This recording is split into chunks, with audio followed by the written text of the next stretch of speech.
Ito ang abogadong revolusyonaryo, Attorney Jamie Hilo!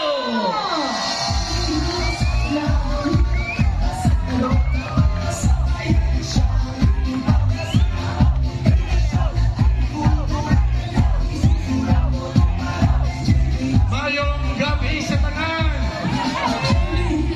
Mayong gabi sa tanan! Manila, Luzon, Metro Manila, Visayas, Mindanao.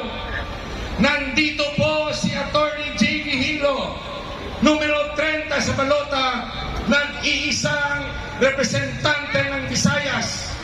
Kasama niyo po ngayon Pangulong Marcos. Pangulong Marcos, Bigay mo. nag-umpisa tayo bilang unit team. Kaibigan nyo po kaming lahat. Lahat na mga ito, kaibigan nyo. Lalo na si Attorney Vic Rodriguez. Kaibigan nyo po, Pangulong Marcos. Bakit sa ngayon, hati ang Pilipinas? Ano ang nangyari sa inyong unit team? Bakit nagkawatak-watak ang mga Pilipino? Bakit? Bakit, Pangulong Marcos? Bakit?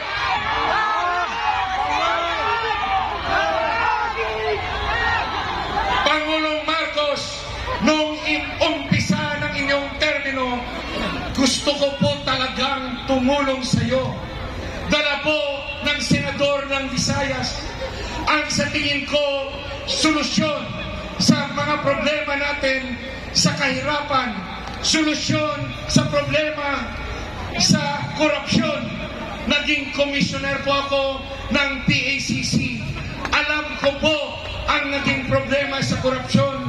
Nag-antay po ang PACC na kausapin niyo kami, ang Presidential Anti-Corruption Commission. Bakit po, Pangulong Marcos, bakit inabolish nyo ang PACC sa kauna-unahan ng executive order? Bakit po, Pangulong Marcos?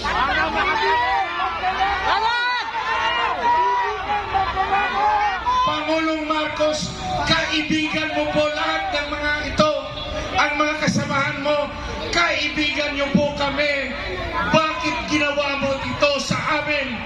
Bakit pinadakip mo at dinala sa Hague, Netherlands ang tumulong sa iyo, ang dating Pangulong